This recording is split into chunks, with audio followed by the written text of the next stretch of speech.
Hello, you're welcome to our financial markets course.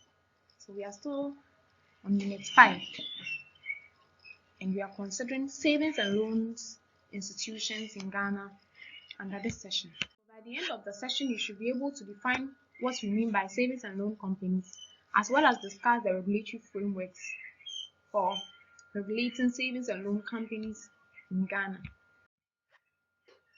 So savings and loan are non-banking depository institutions that accept savings and provide loans to their clients. So unlike commercial services, savings and loan institutions focus more on small and medium scale enterprises as well as individual households. So the idea of savings and loan companies was birthed in 1990s when adequate financial services were not readily available to the informal sector. So the introduction of the savings and loan was therefore very vital to the growth of the economy, especially for those in the rural and then suburban areas. So in general, we are saying that the savings and loan companies engage in financial intermediation but focuses more with the small and medium scale financing. We quickly want to look at the requirements for creating a savings and loan company.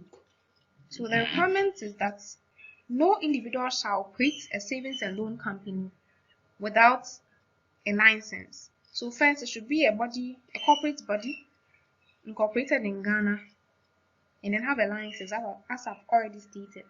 So registration is done by the registrar at their general office, and we have a minimum pay-up capital which is required for the setup of a savings and loan company.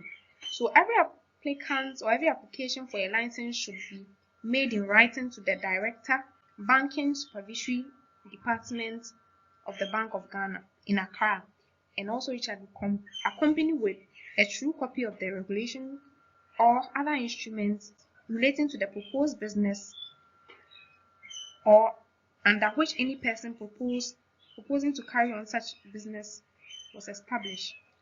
Also, you have to add the names of the directors of the business, their addresses, their occupations, as well as other significant shareholders who may be affiliated in a way to the corporation.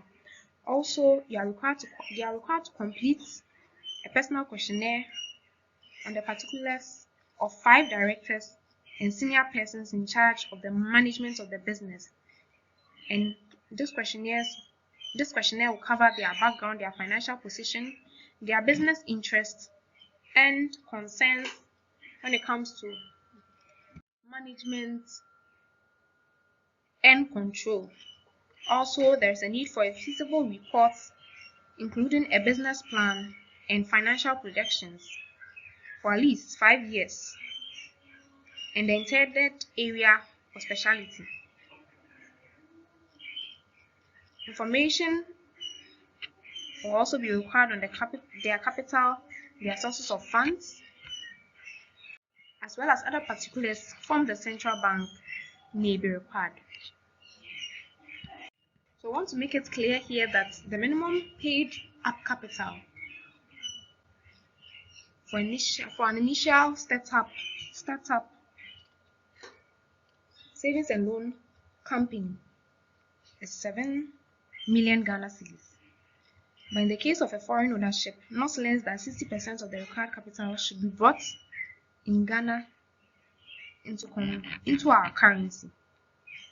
And we should also note that the minimum capital requirements for savings and loan may change. This is as per decisions by the Bank of Ghana. And we also finally want to look at the licensing condition of the savings and loan company. So licensing conditions may be adhered to at all times, failure of which may trigger actions from the Bank of Ghana. And some of these actions include penalty, that means you require to pay a particular fine, suspension, withdrawal, and revocation of license. It is the rule that licenses are granted in stages. We are saying that with a license, you are not given a full license at the beginning, but you go through stages And we are saying here that it is the stages of the license include a preliminary stage to a final stage, and at each stage there are laws and rules that the savings and loan company must be ready to fulfill. I also want to continue by saying that savings and loan companies can only operate after receiving the final license when specific conditions relating to their office premises, the competence of their personnel, their operational plan, their security, and as well as their financial statements are met. So the Bank of Ghana provides key requirements to be met to those who qualify at the final license stage. So the final license will be given on the premise of sufficient and acceptable agreement terms, approval of all relevant authorities, adequate business premises, staff operation areas, ventilation, lighting, security premises, insurance in terms of fire, fidelity guarantee, accounting procedure manual, adequacy of staff, as well as capital, meeting the capital requirements. So all these things will be checked at the final license process before the Bank of Ghana will give any company a license to operate as a savings and loan company. All too soon, we've come to the end of this session. We've learned about savings and loan company, why they're important, as well as the process that is required for anyone to operate with the final license of a savings and loan company. Thank you for your attention and see you in our next session.